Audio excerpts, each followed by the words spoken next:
Shalom jemaat Tuhan. Puji Tuhan, kita ada di bulan November, di minggu yang terakhir. Minggu depan kita sudah masuk di bulan yang terakhir di tahun ini. Wow, luar biasa, men. Tahun 2020, penyertaan Tuhan terus ada buat kita semua. Apapun keadaan kita, peristiwa apapun yang Tuhan izinkan sepanjang tahun 2020, Dia tetap sama. Dari dahulu, sekarang, sampai selamanya, kuasanya tetap sama. Amin. Apapun yang menjadi pergumulan, kerinduan hati kita pada hari-hari ini, saat-saat ini, biar semuanya kita kembalikan kepada Tuhan. Amin. Dia Allah yang setia. Dia tidak pernah berubah. Kuasanya terus sama, bahkan kasihnya terus sama. Saya undang Bapak Ibu untuk berdiri, berikan salam kepada kanan kiri Bapak Ibu Saudara sekalian. Tuhan kita Tuhan yang setia. Tuhan kita tidak pernah berubah. Amin. Haleluya. His love is constant to us. His power is so constant to us. Yes, mari naikkan ucapan syukur. Haleluya.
Allah yang kasihnya tidak berubah, Allah yang kuasanya tidak berubah. Dari dulu, sekarang, hingga selamanya, Engkau tetap Allah kami yang berkuasa, yang berdaulat, yang bertahta atas hidup kami, Tuhan. Biar pada pagi hari ini kami mau kembalikan semua kemuliaan itu kepadamu, Tuhan. Kami mau bersorak, memuliakan, meninggikan, mengagungkan nama-Mu, Bapa. Di dalam nama Yesus, kami melakukan yang terbaik untuk-Mu, Bapa. Haleluya. Amin. Berikan sorak-sorai, berikan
bagi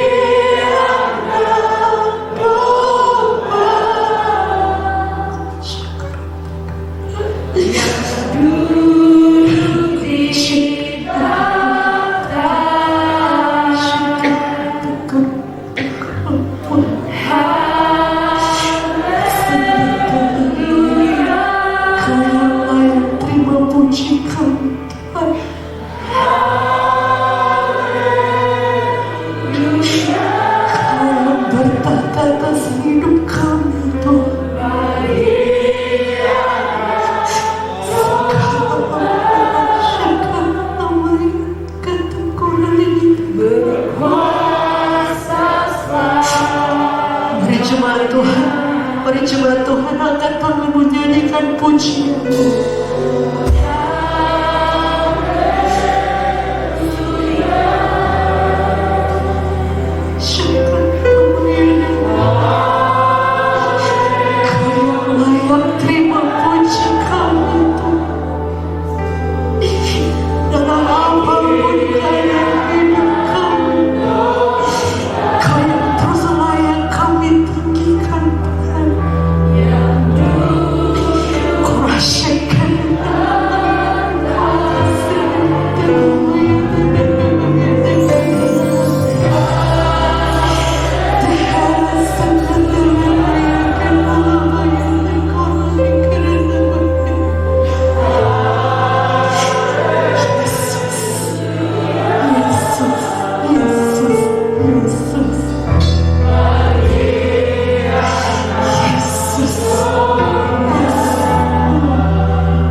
berdaulat atas kehidupan kami, terus selalu kerja Tuhan.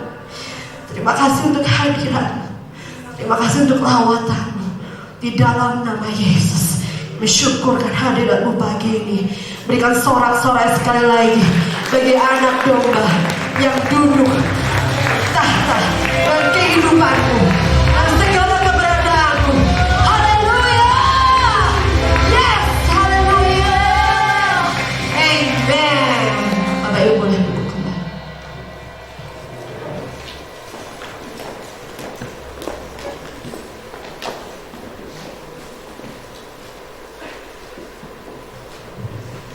Ya, shalom.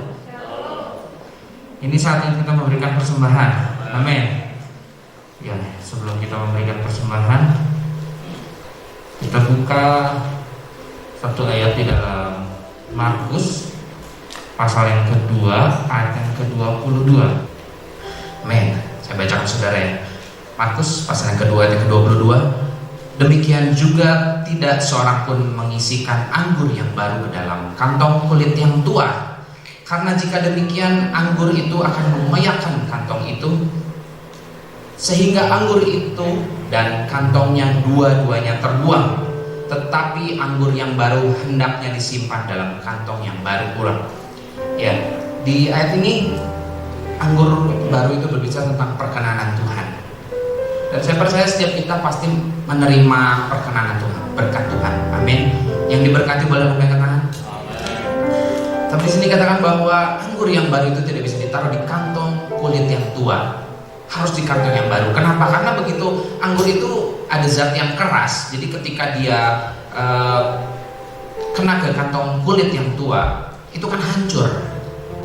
Dan akhirnya anggurnya terbuang, kantongnya pun tidak bisa berguna lagi untuk apa-apa karena jadi hancur karena terlalu tua. Makanya kenapa anggur yang baru harus ditaruh di tempat kantong kulit yang baru. Ini berbicara ketika kita memberikan persembahan, mungkin kita memberikan persembahan dengan cara-cara yang sudah lama. Udah biasa kita kasih persembahan. Dari dulu sampai sekarang kasih persembahan, kita udah sisihkan, oh hari ini hari Minggu. Kita mulai berhitung. Mungkin kita berhitung cara yang lama. Atau mungkin cara yang lama itu kita apa aja yang ada di dompet deh, padahal dompetnya selalu kosong. Atau apa aja yang di dompet begitu dibuka ada 100.000, 50.000, 20.000. Bagaimana caranya ya Tuhan, ini punya Tuhan yang mana? Akhirnya dia merem, pokoknya ini yang kepegang itu buat Tuhan. Ternyata yang waktu kepegang 20.000, oh ini berarti buat Tuhan. Ketika yang kepegang 100.000, oh ini berarti harus masuk lagi. Mungkin cara yang lama. Cara yang baru selain itu kita juga harus memperbesar kapasitas kita. Ketika anggur yang baru ada, kita harus punya kapasitas untuk bisa menerima anggur yang baru. Kalau saudara pernah melakukan olahraga dan saudara sebelumnya belum pernah melakukan olahraga, misalnya angkat besi. Kalau fitness itu biasanya orang yang pertama kali fitness angkat beban itu besoknya atau lusanya pasti merasakan sakit ya. Ketika misalnya nggak pernah push up, kita push up sakit di daerah sini. Itu ototnya disebutnya gejalanya DOMS. Saya lupa singkatannya apa ya. Delay onset muscle soreness. Artinya ketika kita melakukan biasanya orang yang tujuannya angkat beban itu untuk memperbesar ototnya. Biasanya kalau fitness binaraga memperbesar. Dan ketika dia memperbesar itu ada otot-otot yang disobek, sengaja sobek jaringannya supaya dia bisa lebih makal lagi. Dan ketika sobek itu yang dirasakan ketika kita setelah berolahraga rasanya sakit. Kadang-kadang ketika kita memberikan kepada Tuhan, kalau kita mau memberikan yang nggak biasa, kita memperbesar kapasitas kita memberi, kita harus rasakan sakit. Tandanya gimana sih? Kalau saya sudah memberikan yang terbaik, saya sudah memberikan yang beda dari yang lain. Ketika kita memberi ada rasa yang nggak nyaman, rasanya hitung-hitungan nggak masuk nih. Tapi saya mau beri buat Tuhan, beri yang terbaik. Itu ketika kita mau memperbesar kapasitas kita untuk menerima anggur yang baru. Amin. Mari kita angkat persembahan kita. Kita berikan yang terbaik dengan sukacita, biar kita boleh memperbesar kapasitas iman kita dalam memberi. Haleluya. Tuhan Yesus, terima kasih Tuhan buat waktu yang Tuhan masih sediakan buat kami. Biar pagi hari ini Tuhan, Kau yang melihat setiap tangan-tangan yang terangkat Tuhan, ini bukti dari iman kami Tuhan. Biar kami boleh memperbesar setiap kapasitas iman kami. Biar kami tidak memberi dengan cara-cara kami yang lama Tuhan.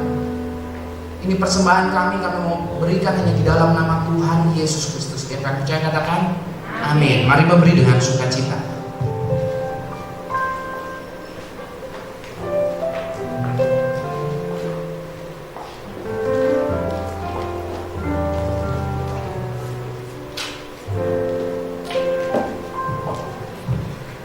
Bapak Ibu Saudara sekalian, saya undang kembali berdiri. Mari kita nyanyikan pujian yang pertama tadi, Maha Kuasa Maha Mulia.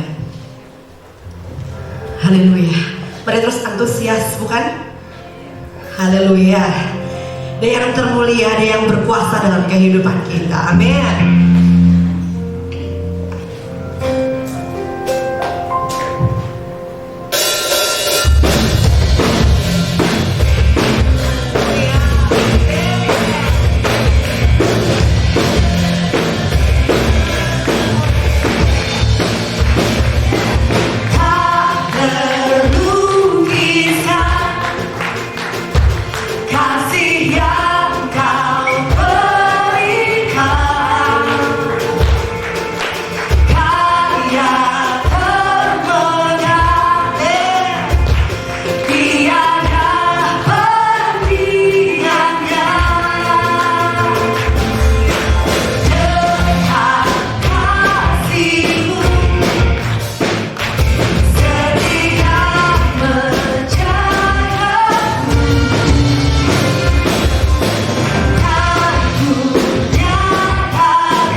selamat pagi Bapak Ibu. Ya, minta maaf ada sedikit gangguan pagi hari ini. Mari kita membuka Mazmur 139.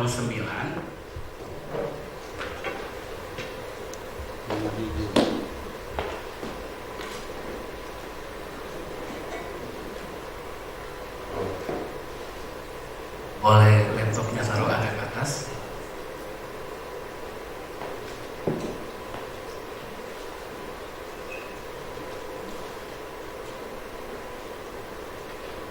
Ya, kita masih dalam seri menguji diri. Kita baca sama-sama ayat di depan. 1, 2, 3. Selidikilah aku ya Allah, dan kenalah hatiku. Ujilah aku dan kenalah pikiran-pikiranku.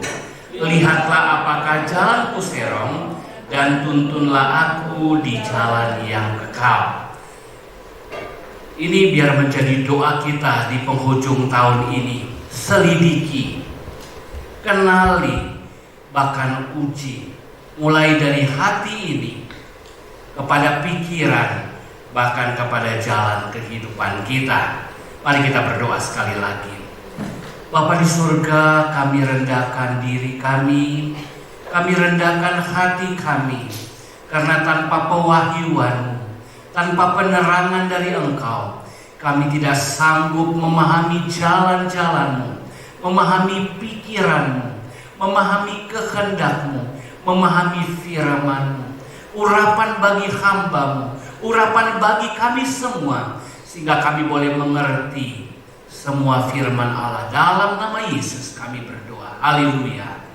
Amin. Nah, mengapa kita harus menguji diri? Mengapa kita harus minta Tuhan tolong? Bukankah Tuhan Maha Tahu? Ya, minggu kemarin kita udah bicarakan bahwa Tuhan Maha Tahu. Justru karena Tuhan Maha Tahu, kita bisa dapat dengan keberanian berkata, Tuhan, Engkau mengetahui. Karena Engkau tahu, aku mau bekerja sama dengan Engkau. Aku mau terbuka kepada Engkau. Tidak ada yang tersembunyi bagi Engkau. Jadi ketika kita berkata, Tuhan selidiki aku, bukan karena Tuhan tahu, tapi justru Tuhan Maha Tahu. Tapi ketika kita berkata, Tuhan selidiki, aku terbuka. Aku mau bekerja sama dengan Engkau. Bahkan Tuhan bukan hanya Maha Tahu, Dia Maha Hadir. Ketika kita sukses, Dia hadir. Ketika kita gagal pun Dia hadir. Saudara, seringkali kita hidup di masa lalu. Contohnya Petrus. Kenapa dia hidup di masa lalu? Tuhan memulihkannya bagaimana? Ingat gak? 3 kali Petrus menyangkali Yesus. Dan karena itu dia mau mundur saja dari Yesus. Dia mau jadi penangkap ikan lagi. Tapi di waktu itu Yesus datang pagi-pagi. 3 kali Yesus berkata, Petrus, apakah engkau mengasihi aku? Karena 3 kali Petrus menyangkali Yesus. Tuhan ada saat ini. Tuhan ada di masa lalu karena Dia Maha Hadir. Bahkan Tuhan ada di masa depan. Ketika kita berkata, Tuhan, aku terbuka kepadamu. Kita bukan hanya perlu pengharapan di masa lalu, di masa depan, karena Dia sudah hadir di sana. Bahkan kita bisa berkata, Tuhan, masa lalu pun Engkau bisa bereskan. Engkau ampuni masa lalu, sehingga aku hidup sekarang tidak tertuduh dengan masa lalu. Tapi bahkan sekarang aku hidup penuh pengharapan untuk hari depan. Dikatakan, kemana aku dapat pergi menjauhi rohmu? Kemana aku dapat lari di hadapanmu? Jika aku mendaki ke langit, aku menaruh tempat tidur di dunia orang mati. Mau langit, aku Sheol atau neraka, tidak ada yang tidak dapat membatasi Allah. Tidak ada yang dapat membatasi Allah. Nah, sekarang kita akan lanjut. Saya akan bicara hari ini tentang Maha Kuasa. omnipotent God, Allah yang maha kuasa. Kita kenapa memuji diri kepada Allah yang maha tahu, maha hadir, sekarang kepada Allah yang maha kuasa. Mari kita baca ayatnya sama-sama. 1, 2, 3. Sebab engkaulah yang membentuk buah pinggangku, menenun aku dalam kandungan ibuku. Aku bersyukur kepadamu oleh karena kejadianku dahsyat dan ajaib. Ajaib apa yang kau buat, dan jiwaku benar-benar menyadarinya. Tulang-tulangku tidak terlindung bagimu ketika aku dijadikan di tempat yang tersembunyi, dan aku direkam di bagian-bagian bumi yang paling bawah. Matamu melihat selagi aku bakal anak, dan dalam kitabmu semuanya tertulis hari-hari yang akan dibentuk sebelum ada satupun daripadanya. Lanjutkan. Dan bagiku betapa sulitnya pikiranmu ya Allah, betapa besar jumlahnya. Jika aku mau menghitungnya, itu lebih banyak daripada pasir. Apabila aku berhenti, masih saja aku bersama-sama engkau. Sekiranya engkau mematikan orang fasik ya Allah, sehingga menjauh daripadaku penumpa-penumpa darah yang berkata-kata dusta terhadap engkau dan melawan engkau dengan sia-sia. Masakan aku tidak membenci orang-orang yang membenci engkau, iya Tuhan, dan tidak merasa jemu kepada orang-orang yang bangkit melawan engkau. Aku sama sekali membenci mereka, mereka menjadi musuhku. Jadi ini kelanjutan dari pasal 139. Kita akan lihat di sini bagaimana diceritakan di ayat ini Tuhan membentuk kita. Tuhan membentuk manusia. Pemazmur boleh melihat bukan saja di luar dia, tapi dia mulai lihat di dalam dia. Untuk mengetahui betapa besarnya Tuhan, betapa ajaibnya Tuhan, pemazmur melihat yang di luar, ke langit, bahkan ke neraka, semua besar. Tapi dia terpesona juga dengan ketika melihat di dalam. Nah saudara, kalau kita mau berhubungan dengan Tuhan yang adalah omniscient, omnipresent dan omnipotent, Allah yang maha segalanya. Omni itu sangat besar. Makanya ada istilah omnibus law, ya. Bus yang sangat besar, bus yang besar masuk segalanya, dan itu ada hukum-hukum. Itu namanya omnibus law. Ya, jadi kalau bilang omni itu sangat besar. Nah, saudara, ketika bicara tentang hal ini, saya mau saudara, ketika saudara berhubungan dengan Tuhan, menguji diri, saudara akan diberkati hal yang luar biasa. Tadi di ayat atas ada istilahnya yang namanya makrokosmos. Alam yang teratur, ada langit. Langit ini alam semesta. Namun juga ada neraka, bahkan ada surga, ada neraka. Itu semua dalam pengaturan Allah. Betapa teraturnya, betapa ada maknanya. Dan sekarang si pemazmur melihat ke yang namanya mikrokosmos, sesuatu yang teratur.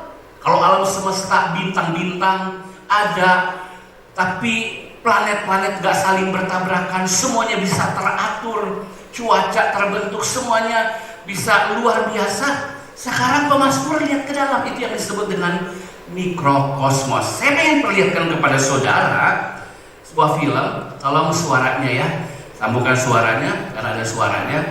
Bagaimana pemahaman dari pemazmur ini tentang hal yang besar menolong kita juga untuk mengenali Allah lebih besar lagi. Tapi coba lihat dulu video ini, nggak bisa?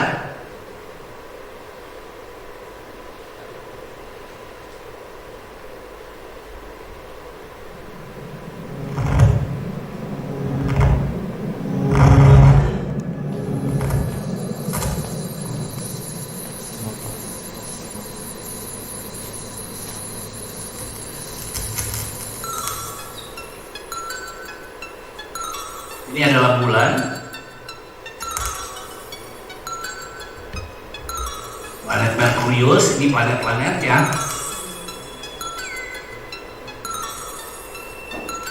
ini bumi tempat kita tinggal. Warnanya boleh dikerasin lagi backgroundnya. Ini masih planet-planet.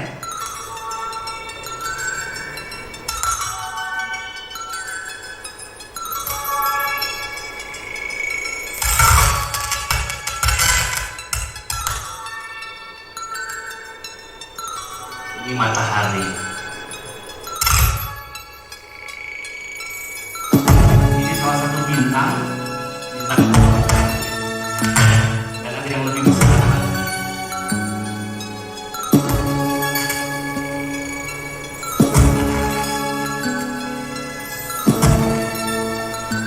Dari sini kita akan lihat yang disebut dengan makrokosmos.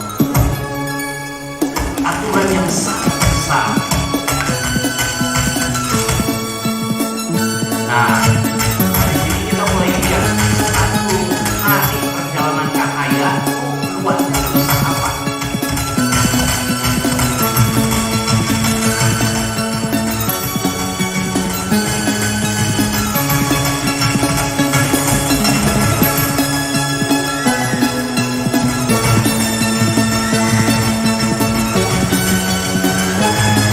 Ada ratusan bintang galaksi.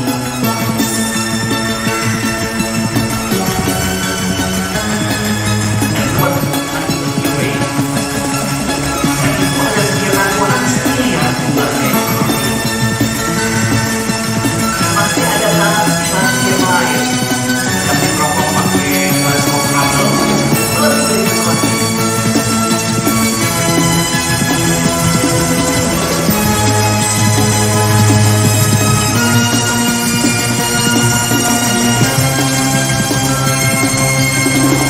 Dari langit yang tidak bisa diukur lagi, bermiliar-miliar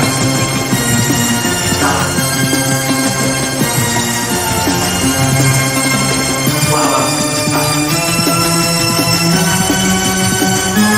Nah, ini baru yang tadi dijelaskan, yang kelihatan, dimensi yang kelihatan. Ya, terima kasih. Nah, jadi saudara bayangkan betapa besarnya Tuhan itu. Yuk kita lihat dulu sebuah ayat di dalam Alkitab, Yesaya 66 ayat 1. Nggak ada di tulisan saya, tapi saya pengen saudara buka. Yesaya 66 ayat 1 berkata apa? Kita baca sama saya. 1, 2, 3. Beginilah firman Tuhan, langit adalah tataku dan bumi adalah tumpuan kakiku. Rumah apakah yang akan kamu dirikan bagiku, dan tempat apakah yang akan menjadi perhentianku. Jadi langit, coba saudara lihat, universe ini yang biasa sebut makrokosmos, keteraturan yang luar biasa yang begitu besar. Firman Allah katakan itu tahtanya Tuhan. Kita mau kejar ujungnya sudah luar biasa jauhnya. Itu baru yang disebut langit tingkat kedua. Jadi langit itu tingkat pertama itu yang kita masih ada udaranya sampai di batas ada pelindung bumi ini. Itu langit pertama yang masih kelihatan dengan mata, atmosfernya masih ada. Langit kedua itu tempatnya bintang-bintang yang ini, universe. Tapi langit tingkat ketiga itu yang disebut dengan dimensi yang lain, yaitu dimensi rohani. Karena Allah adalah roh, dia lebih besar dari alam semesta. Nah, kita boleh kagum dengan yang namanya makrokosmos atau alam semesta, tapi Allah lebih besar dari alam. Saya katakan amin. Nah saudara, saya pengen bawa ini dulu. Saudara kalau mikirin kayak gini bisa sampai gila, karena ilmuwan pun berkata unmeasurable, enggak terukur. Setiap kali diteliti lebih besar lagi, lebih besar lagi. Sampai sejauh apa? Kita benar-benar firman Allah katakan debu. Nah, saya pengen lihatkan lagi saudara. Sekarang kita masuk ke ayat-ayat yang tadi. Ya, kembali dulu ke ayat-ayatnya tadi. Sebab engkaulah yang membentuk buah pinggangku, menenun aku dalam kandungan ibuku. Aku bersyukur kepadamu oleh karena kejadianku dahsyat dan ajaib. Dan ajaib apa yang kau buat. Dan jiwaku benar-benar menyadarinya. Tulang-tulangku tidak terlindung bagimu ketika aku dijadikan di tempat tersembunyi. Dan aku direkam di bagian-bagian bumi yang paling bawah. Matamu melihat selagi aku bakal anak. Dan dalam kitabmu semuanya tertulis hari-hari yang akan dibentuk sebelum ada satupun dari semuanya. Sekarang kan saya bicara tentang mikrokosmos. Ini pengantar dulu ya. Tadi ini, sekarang ini. Yuk kita lihat betapa ajaibnya manusia itu.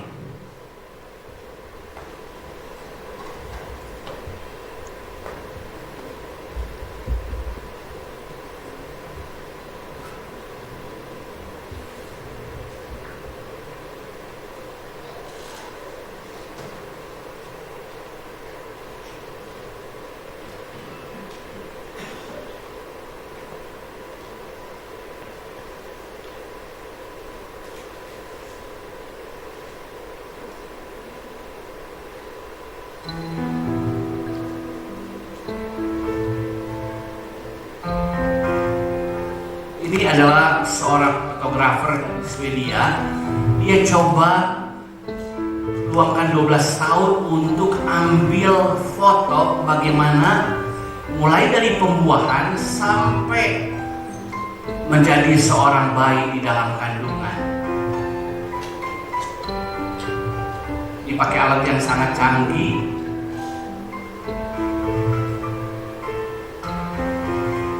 Bagaimana kejadian di dalam perut ibu. Ini sperma dan ini falopi, tabung falopia. Ini sel telur. Ini sperma akan membuahi sel telur. Buah sel telur yang sedang membuahi. Nah, sel telur yang berhasil membuahi disebut dengan sperma pemenang. Inilah bagaimana kita bisa jadi pemenang. Ini yang disebut dengan winning movement. Bagaimana sperma menembus dinding sel telur. Ini usia 5 sampai 6 hari. 8 hari kita bentuknya cuma seperti itu. Belum ada kehidupan yang lain, tapi otak mulai terbentuk. Tidak ada tulang selama 24 hari, tapi mulai ada hati, jantung, rohani yang mulai berdetak. 4 minggu bentuknya seperti ini. 5 minggu.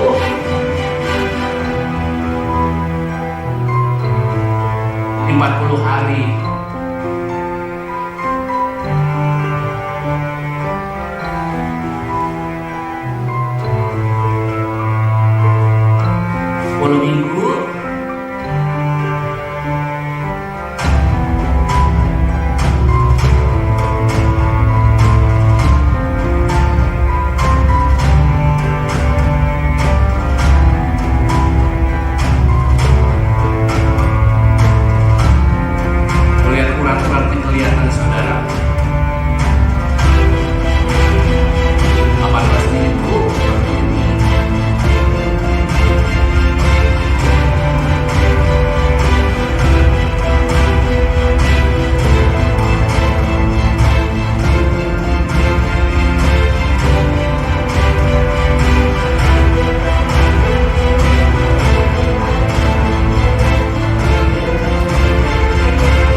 Engkau yang membentuk aku, membentuk uang, menenun aku di kandungan ibu. Saudara bayangkan, dari sel telur yang sangat kecil, nggak ada tulang di situ, nggak ada urat, nggak ada kulit, nggak ada rambut. Bahkan untuk pembuahan saja, dari 60 juta sperma satu, dan akhirnya itu jadi saudara, jadi saya. Itu sebuah perjuangan yang luar biasa. Itu pengaturan Tuhan yang luar biasa.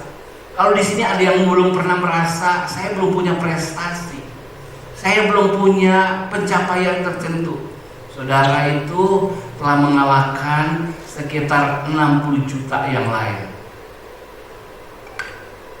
Jadi kita semua adalah pemenang. Kalau sel telur yang harusnya jadi saudara enggak jadi, orang lain yang jadi, kita enggak ada. Itu lawannya berapa? 60 juta. Jadi katakan kiri kanan, kamu sebenarnya wow. Amin. Nah, udah membuahi, kalau proses di tengah-tengahnya gagal, itu yang namanya keguguran. Kalau saudara ngalami keguguran, saudara nggak duduk pagi hari ini. Pembuahan itu perlu cuma beberapa waktu, tapi ditenun di kandungan ibu. Tuhan tuh sangat detail. Nah, saudara akan lihat, saya nggak punya banyak waktu di sini, tapi saya cuma pengen mengesankan saudara betapa besarnya yang disebut makrokosmos, dan betapa rumit, betapa detailnya yang disebut dengan mikrokosmos, yaitu diri kita. Kita lihat lagi sebuah video, satu lagi.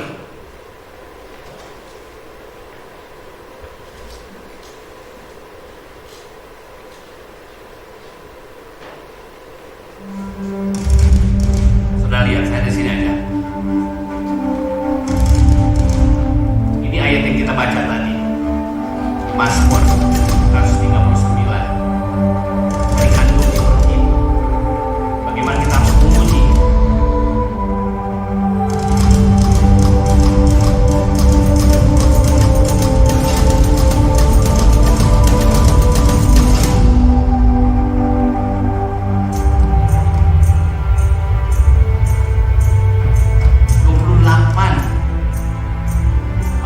Tulang di kepala kita. Ukuran kita kalau di itu 45 kali ini tempat olahraga. Untuk mulut bergerak 70 otot mulut. Untuk berkedip 220 juta setiap kali kita selama hidup kita. Bayangkan saudara, ada 2,5 juta bulu kita.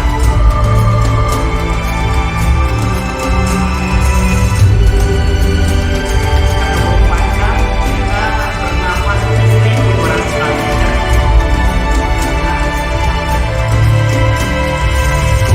Telinga kita masih terus bertumbuh. Untuk kita mencium stereo ternyata diri dan udara.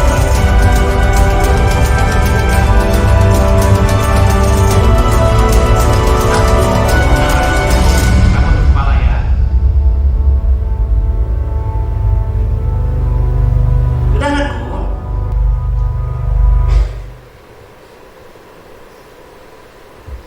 ketika kita membaca firman Tuhan, 3 hal yang saya pengen bagi pagi hari ini. Ketika saudara baca Mazmur 39, dan kalau saudara mau berpikir, sekali lagi katakan mau berpikir, karena banyak orang gak mikir, gak mau berpikir. Ketika saudara mulai mikir, dunia ini berapa besar, alam semesta ini berapa besar, nanti baru kita sadar betapa besarnya Tuhan. Ketika kita mulai memikir, tadi makrokosmos, sekarang mikrokosmos, betapa ajaibnya saya, betapa luar biasanya saya, kita sadar masih banyak yang tersembunyi dari pemahaman kita. Setuju? Ketika saya lihat Anne lagi belajar kedokteran, waktu suatu ketika, Pih boleh nggak pesen buku ini? Bukunya kayak gimana? Anatomi. Ketika saya lihat, waduh, tebalnya segini, ada 3, jadi kira-kira segini. Saya pegang sendiri, besar beratnya bukan main. Tapi ketika saya lihat uraiannya, urat, tulang, bahkan sampai yang di dalam sel, saya berkata, wah, bentuk fisik kita saja sudah luar biasa. Dan sekarang kedokteran terus masih menyelidiki bagaimana bentuk tubuh, bagaimana fungsinya. Makanya ada ilmu kedokteran. Tapi setiap waktu terus ditemukan hal yang baru dalam hidup kita. Itu baru unsur fisik. Kalau kita bicara secara psikis, itu bicara mental kita, cara berpikir kita, cara kita menanggapi dengan emosi, kita semakin akan terkaku. Para psikolog terus mencari tahu kenapa pria wanita saling jatuh cinta, kenapa anak orang tua konfliknya terjadi, bagaimana? Oh, banyak sekali kemungkinan. Itu baru bicara secara psikis. Belum lagi satu, kalau kita bicara roh manusia yang Tuhan bentuk. Jadi masih ada hal yang tersembunyi. Sama saudara, setiap hari saudara berpikir gimana hidup lebih baik, lebih sehat, lebih cantik, lebih kuat. Itu rahasia yang tersembunyi. Rahasia kebugaran ada, rahasia kesehatan ada.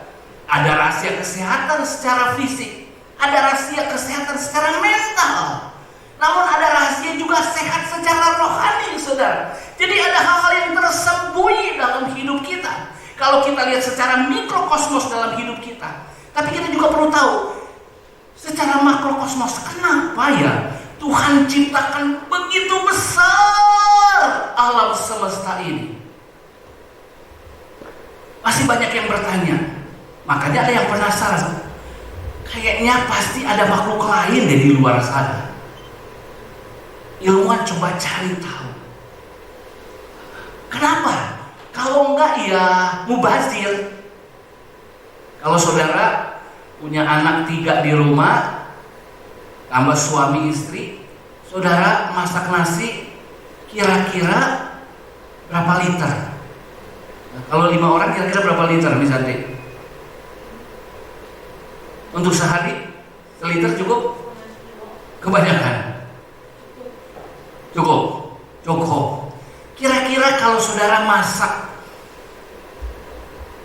1 liter masuk akal. Tapi kalau orang berkata kamu masak 2 liter, kebanyakan. Tapi kalau kamu masak 10 liter, nugelo. Siapa yang mau makan? Kebayang saudara? Tapi kalau perbandingan tadi saudara, ada yang menyangka bahwa model bumi ini, tempat lain diselidiki, bisa ada yang punya kehidupan, dan karena luasnya banyak dan itu berarti banyak sekali. Anggap saudara seorang ibu yang tiba-tiba sekali masak 100 kuintal. Kita akan berkata mubazir. Benar nggak? Wah, saya pengen bangun rumah. Kenapa belum bangun rumah? Iya, dari dulu aku belum bangun rumah. Kenapa? Rumah impianku sekarang baru kepikiran. Kepikiran gimana? Iya, ternyata yang saya perlukan adalah seluas Pulau Madura. Kenapa? Saya pengen bangun, ya 13.000 kamar. Emang anaknya berapa? 3. Jadi saya hanya berandai-andai. 13.000 kamar buat apa anaknya 3? Orang jadi nyangka, oh pasti dia mau buat hotel. Oh, bukan hanya buat hotel, dia mau buat apa? Kota di sana. Oh, dia mau buat sama saudara. Masih banyak hal tersembunyi yang ketika kita lihat alam semesta, yang ketika kita menyelidiki ke dalam, kita akan kagum dan kita akan berkata, oh masih banyak hal yang tersembunyi dalam hidup kita. Dan itulah yang firman Allah katakan. Tuhan rindu menyingkapkan apa yang gak dipikir manusia, apa yang gak dilihat manusia, didengar manusia. Tuhan mau singkapkan kepada orang-orang. Bukan hanya singkapkan, Tuhan mau berikan kepada orang-orang. Saya hari-hari ini lagi hobi ngulik barang bekas. Botol dipotong. Saya ngeliat dari Pinterest, bagus ya, botol bekas daripada dibuang, bisa buat bunga, bisa buat lampu. Saya tuh terkesima ya, dari barang bekas bisa digunakan. Padahal cuma nyontek. Tuhan nggak nyontek ketika membuat kita satu persatu unik. Satu persatu Tuhan buat kita, dan satu persatu Tuhan kasih potensi.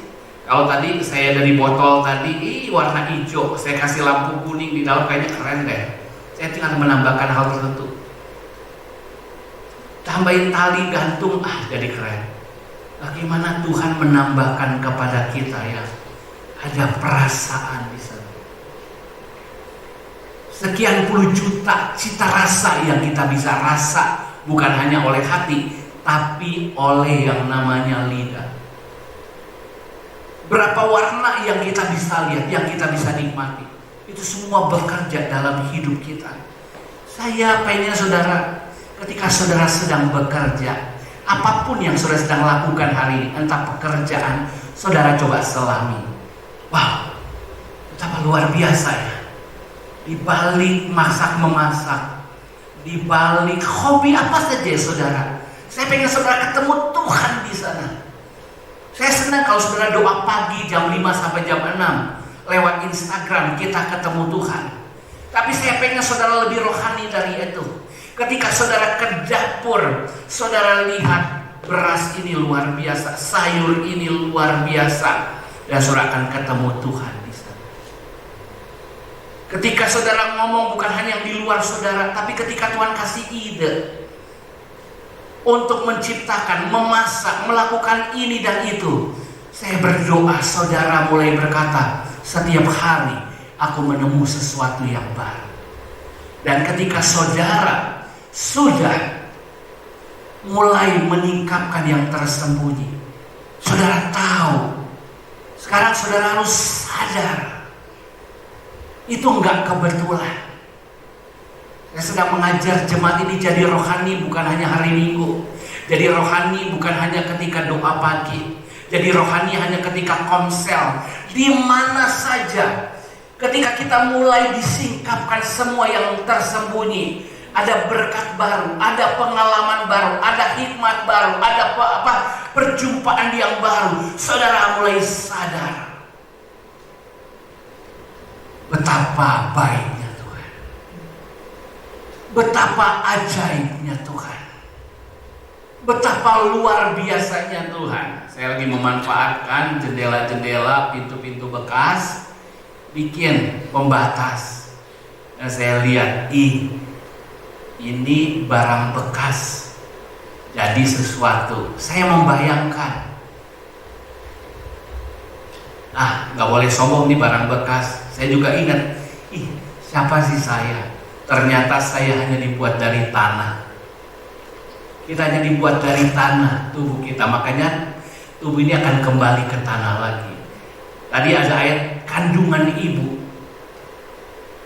Kita dibentuk di sana. Tapi sebetulnya kita dibentuk dari kandungan bumi pertiwi. Apa itu? Kita dari tanah liat. Makanya kita akan kembali ke tanah liat. Kita akan dikandung lagi oleh ibu pertiwi tubuh kita. Kalau kita bangga dengan tubuh penampilan kita, itu sementara. Itu hanya dari bumi. Tapi jangan pernah lupa, kenapa kita bisa berpikir, kenapa kita bisa merasa, kenapa kita bisa bertindak, kenapa kita memiliki jiwa. Jangan pernah lupa, karena ada hembusan nafas Allah yang Allah berikan kepada kita. Bisa katakan amin. Bahkan ketika saya ingat kemarin, saya ngumpul, saya cari botol, ada yang udah kotor, saya cuci, mana ya, kocok-kocok, pakai pasir, pakai apa, supaya bening lagi. Saya ingat, saya adalah rongsokan itu. diciptakan mulia, namun karena dosa saya menjadi rongsokan. Tapi Yesus datang ke dunia, mengambil saya, mencucinya dengan darahnya, dibasuhnya saya. Dan itu rahasia yang banyak orang yang belum mengenalnya. Saya cari sebuah ayat, saudara.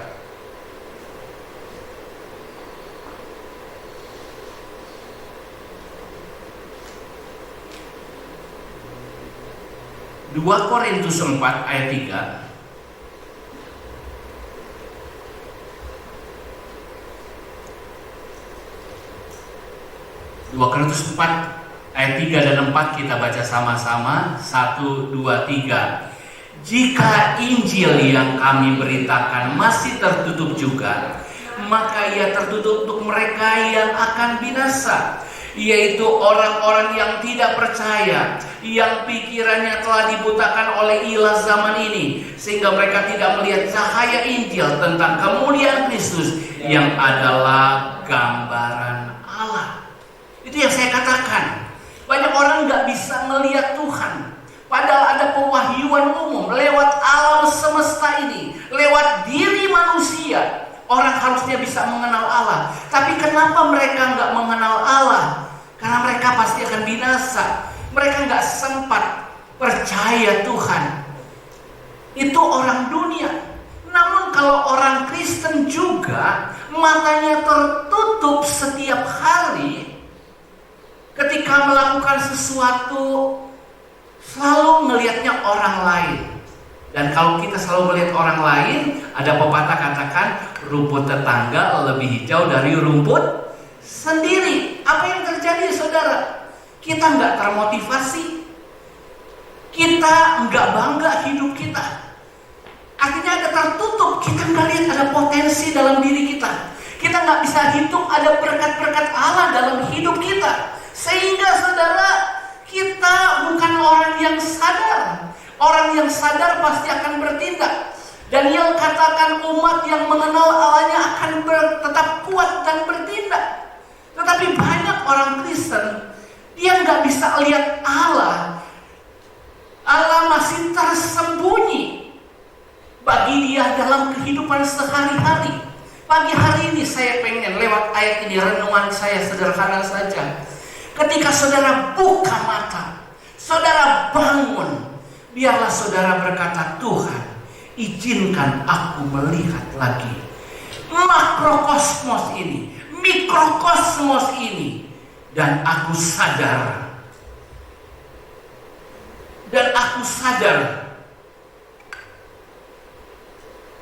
betapa ajaibnya aku, betapa indahnya hidup ini, betapa menyenangkan.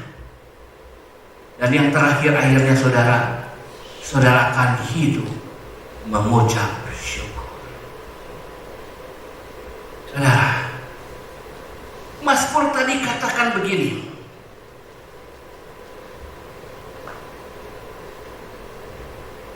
sebab Engkaulah yang membentuk buah pinggangku, menenun aku dalam kandungan, aku bersyukur.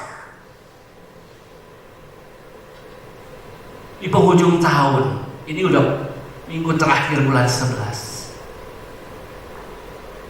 Saudara mulai berkata, mungkin 1 bulan lagi target saya banyak yang belum tercapai.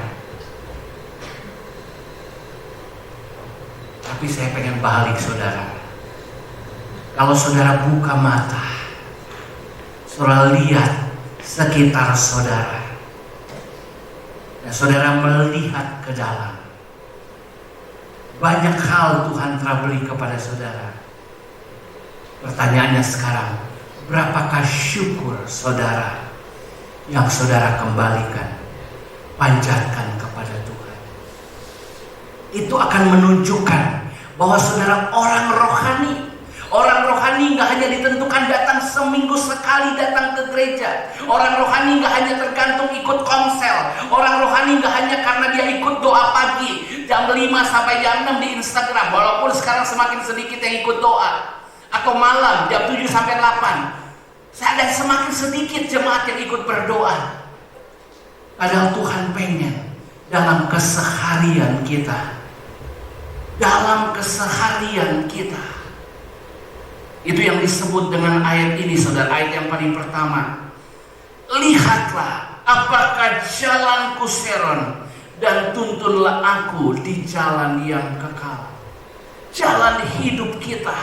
Jalan hidup kita nggak hanya 2 jam di ibadah hari Minggu, 2 jam di komsel, 2 jam setiap hari pagi dan sore berdoa. Tapi jalan hidup kita adalah ketika kita bangun sampai kita bangun lagi, adalah jalan kehidupan kita. Adakah kita hidup dengan mengucap syukur? Adakah kita hidup sadar begitu bangun, nafas saya aja sudah saya hargai. Seseorang luput dari COVID-19, dia harus pakai ventilator, dan ketika 2 minggu dikeluarkan, dia harus membayar ratusan juta karena pakai biaya sendiri, dan dia nangis. Hampir dia gak bisa bayar, tapi dia akhirnya bisa bayar. Dia bilang, saya gak nangis karena saya hampir gak bisa bayar. Saya menangis cuma sekitar 2 minggu saya pakai alat ini. Saya harus pakai membayar ratusan juta. Tapi saya lupa, dari kecil saya bernafas sampai setua ini, saya gak bersyukur. Saya gak pernah bayar sama Tuhan. Bayarnya cuma apa sebenarnya? Mengucap syukur. Tapi berapa banyak orang, sekalipun orang Kristen, mau mengakhiri 2020, gak puas hidupnya, gak happy hidupnya, gak beribadah. Kenapa?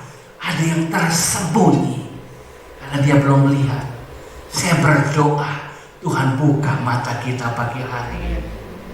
Saya pengen bicara yang sederhana, sehingga saudara mulai hari ini, saudara akan sadar semua waktu, setiap waktu, di setiap keadaan, saya bisa menjadi orang yang rohani. Bisa katakan amin? Bisa katakan amin? Ya, saya katakan sekali lagi, ketika saudara ibadah itu hanya latihan, saudara. Ibadah saudara yang sesungguhnya di rumah, di tempat pekerjaan, di sekolah, di mana saja. Karena kita sadar akan Allah. Tapi kenapa saudara penting datang berkumpul? Karena saudara diperlengkapi. Saudara diperlengkapi. Saudara diajar. Saudara dididik. Tapi ibadah yang sejati, ketika saudara bukan hanya bertemu dengan 3 hal yang paling penting. Sumber konflik kita, bahkan lebih jauh kalau ikuti khotbahnya Sandi, sumber krisis kita ada 3. Orang. Ketika kita lihat orang, mungkin karakternya beda. Harusnya kalau kita lihat firman Tuhan ini, wah, emang Tuhan ciptain dia karakter kayak gini. Keras mungkin dia ya. Dulu waktu saya nikah sama istri saya, ditanya, kenapa pilih Mona Lisa Sujono? Saya bilang, karena dia tegas. Terus sebaliknya, saya jawab, kenapa pilih Rudiasa? Lembut. Katanya begitu, kalau nggak salah. Kira-kira 2 kata itu yang keluar. Tiba-tiba ada anak muda ngomong, kebalik kali. Karena belum kenal istri saya kan. Kalau saya yang udah kenal, saya tahu dia orangnya tegas. Buat saya tegas. Buat orang yang lain, katanya bukan tegas, petir. Ketika kita lihat orang dan mata kita tertutup, kita hanya lihat jeleknya, negatifnya, kita belum terbuka, kita berkata, wow, ini makhluk yang Tuhan ciptakan ajaib. Aku hanya masih tersembunyi bagaimana berhubungan dengan benar dengan orang ini. Ketika kita minta lewat hikmat Tuhan pagi hari ini, Tuhan singkapkan supaya kau bisa berhubungan dengan makhluk yang ini. Pria-pria mulai berkata, dasar si makhluk halus.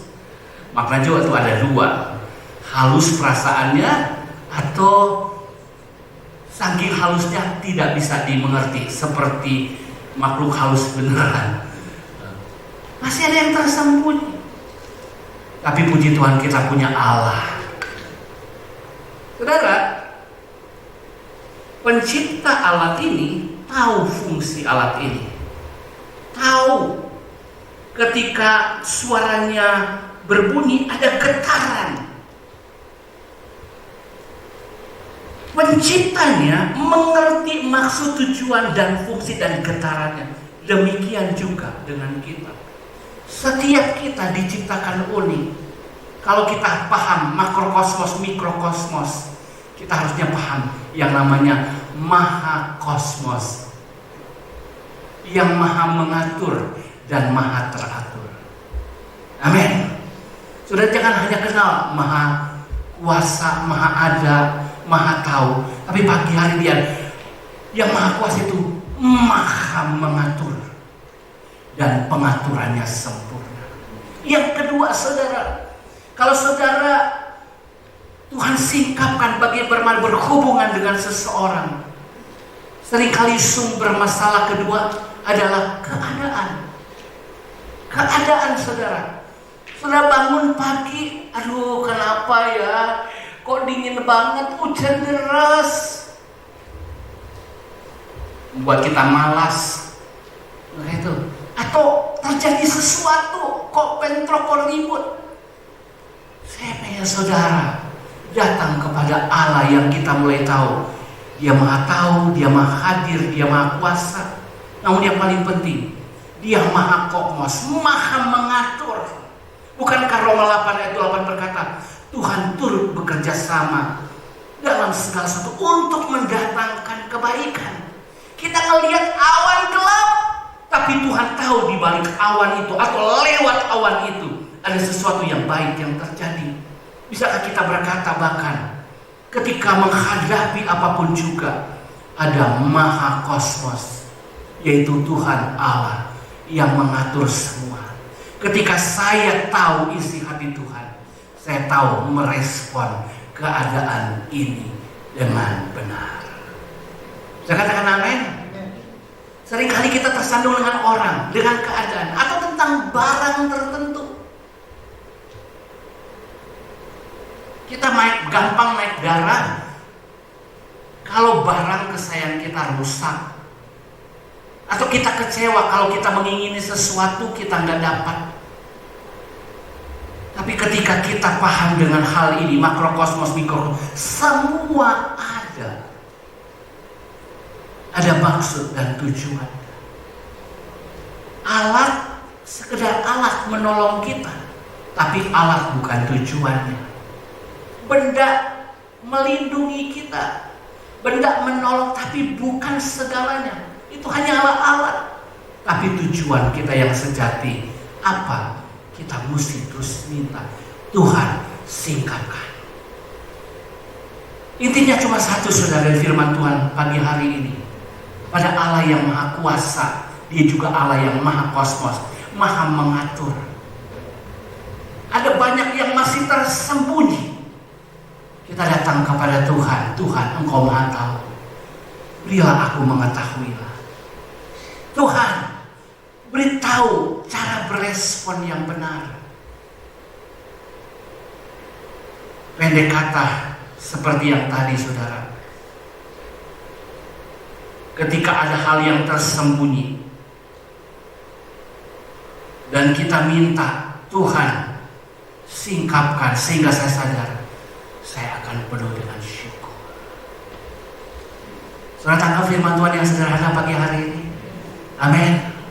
Saya berdoa ketika saudara ditimbang, bukan ditimbang dompetnya, itu timbangan dunia.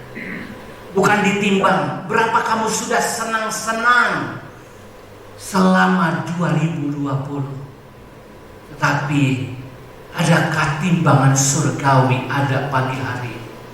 Berapa ucapan syukur yang saudara naikkan? Kapan saja saudara bersyukur? Kapan saja? Saya berdoa pagi hari ini saudara menjadi orang yang rohani, bukan hanya ketika ibadah, tapi ketika saudara buka mata, bangun tidur, bahkan tidur di mana apapun saudara hadapi, saudara selalu disingkapkan hal yang baru. Saudara memiliki hati yang sadar akan Tuhan, sadar akan kelemahan kita, sadar akan kekuatan Tuhan, sadar akan keterbatasan kita, sadar akan kemahaan Tuhan. Dan puji Tuhan, karena kita umatnya, kita anaknya, selalu ada pertolongan, selalu ada jalan keluar, selalu ada yang manis dengan Tuhan. Dan saya berdoa, selalu ada ucapan syukur. Jangan batasi ucapan syukur dengan memberi persembahan, mengembalikan perpuluhan. Lalu terbatas itu dengan membayar janji iman, itu gak salah. Tapi saya pengen saudara mempersembahkan hidup semua penuh ucapan syukur. Maka yang tadi gak jadi halangan lagi. Aduh, janji iman jadi berat. Ketika saya lihat kemarin janji iman saya, aduh besar. Tapi ketika saya dengar kesaksian tadi, dia menangis ratusan juta untuk 2 minggu bayar alat untuk bernafas. Dia lupa sekian tahun nafas yang Allah beri. Dia berdoa, sudah bangun mengucap syukur, bekerja mengucap syukur, punya anak yang harus dididik, entah bandel entah manis, mengucap syukur, punya suami, punya istri, mungkin ada, mengucap syukur. Karena Tuhan mau menyertai, mau menyatakan berkatnya. Mari bangkit berdiri pagi hari ini di hadapan Allah. Kita mau mengucap syukur kepada Tuhan buat kebaikannya bagi kita. Haleluya, haleluya. Sebelum kita naikkan pujian, saudara cari lagu, saya pengen saudara mulai menghitung kebaikan Tuhan pagi hari ini. Hitung berkat Tuhan, nafas saudara, kesehatan, kekuatan, perlindungan, penjagaan, kenikmatan, banyak sekali yang perlu kita ucapkan syukur. Ingat-ingat lagi, nanti sebentar ketika sudah menyanyi, saya pengen saudara secara pribadi mengucap syukur. Katakan terima kasih Tuhan buat nafas yang Kau beri. Terima kasih Tuhan buat makanan yang Kau beri. Terima kasih buat keluarga. Terima kasih buat pekerjaan. Masih banyak orang yang menganggur. Terima kasih buat penghasilan. Masih banyak orang yang tidak punya penghasilan, bahkan harus mengemis. Mari kita naikkan syukur kita. Haleluya. Jesus. Yes. Haleluya.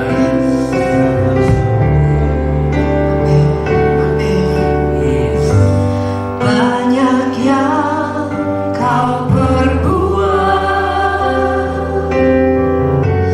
di dalam hidupku, rancangan indahmu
Sebab sekalipun mereka mengenal Allah. Bagaimana mereka mengenal Allah? Ayat 19 dan 20. Karena apa yang dapat mereka ketahui tentang Allah nyata bagi mereka. Sebab Allah telah menyatakan kepada mereka lewat apa? Makrokrosmos dan mikrokosmos. Sebab apa yang tidak nampak daripadanya, yaitu kekuatannya yang kekal dan keilahiannya, nampak kepada pikiran dari karyanya sejak dunia diciptakan, sehingga mereka tidak dapat berdalih. Ketika kita lihat alam semesta ini, ketika kita lihat hidup kita yang adalah ciptaan Tuhan, apakah kita mau berdalih? Firman Allah katakan, sebab sekalipun mereka mengenal Allah, mereka tidak memuliakan Dia sebagai Allah atau mengucap syukur kepadanya. Sebaliknya pikiran mereka menjadi sia-sia dan hati mereka yang bodoh menjadi gelap. Ya saudara, menyembah Allah sama dengan mengucap syukur. Kalau kita nggak penuh dengan ucapan syukur, sesungguhnya kita pasti tertutup, tersembunyi pengenalan akan Allah. Kalau saudara membatasi diri hanya mengucap syukur, menyembah di waktu ibadah, saudara masih setengah tertutup mata saudara. Saya berdoa, saudara ingat lagi pertolongan Tuhan sepanjang minggu ke belakang. Bolehkah saudara angkat tangan saudara sambil berkata, Tuhan terima kasih buat istri, terima kasih buat anak, terima kasih buat pakaian, terima kasih buat makanan, terima kasih buat kendaraan, terima kasih buat teman. Mari naikkan syukur saudara. Terima kasih buat perlindungan, buat tidur yang nyenyak. Oh haleluya, buat istirahat, buat pekerjaan, buat penghasilan, buat berkat yang tidak terduga-duga. Mari naikkan syukur, naikkan syukur, naikkan syukur. Terima kasih buat tubuh yang sehat.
Mari lihat gembala saudara. Ketika saudara pulang, saudara sampai ke rumah, saudara katakan terima kasih buat rumah ini. Mau saudara katakan gitu? Amin. Ketika saudara pulang, saudara ketemu istri, ketemu suami, katakan terima kasih buat istri. Amin. Ketika saudara ketemu anak-anak, terima kasih buat anak-anak.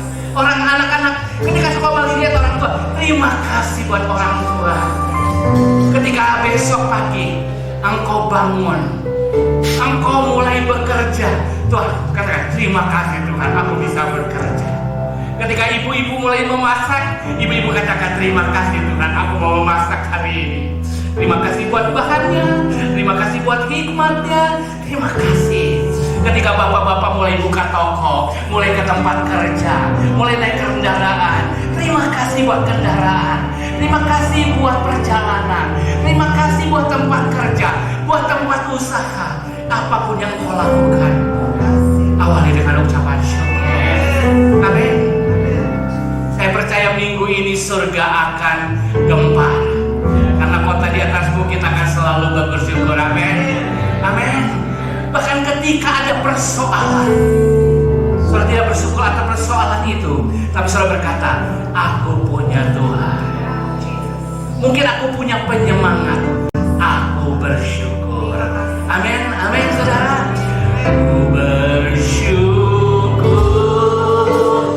Bayangkan minggu ke depan dengan sikap yang bersyukur.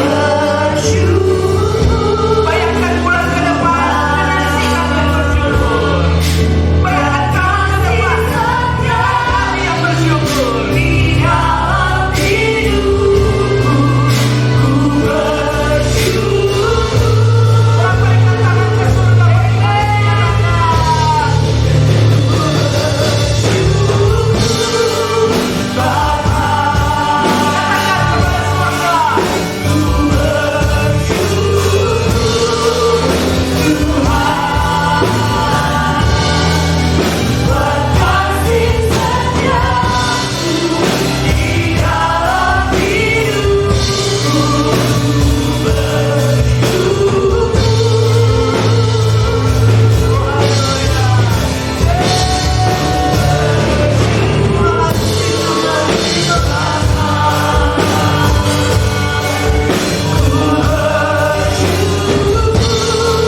Ketika jemaat keluar dari pintu ini, apapun yang dihadapi dengan mengucap syukur. Terima kasih Tuhan, terpuji namamu, dimuliakan namamu, datanglah kerajaanmu, jadilah kehendakmu. Dan sekarang jemaat Tuhan sebelum pulang, tadakan kedua belah tanganmu, terimalah berkat kasih Allah Bapa, kasih karunia Yesus Kristus, persekutuan penyertaan Allah Roh Kudus di dalam nama Tuhan Yesus Kristus memberkati seluruh keberadaanmu. Roh jiwa tubuhmu terpelihara sempurna, dijadikan yang kepala bukan ekor, terus naik bukan turun, disertainya, diberkatinya engkau di mana saja. Itu sebabnya kita adalah utusannya, kita adalah garam dan terang dunia ini, kita adalah pembangun kota di atas bukit.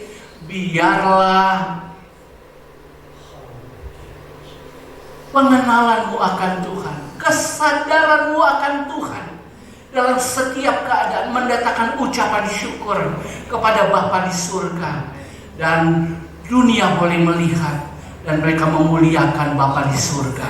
Terima berkat dan pengucapan syukur dan pengutusan ini di dalam nama Tuhan Yesus Kristus. Dan semua orang yang mau hidup dengan pengucapan syukur katakan, mari sorak-sorai bagi doa.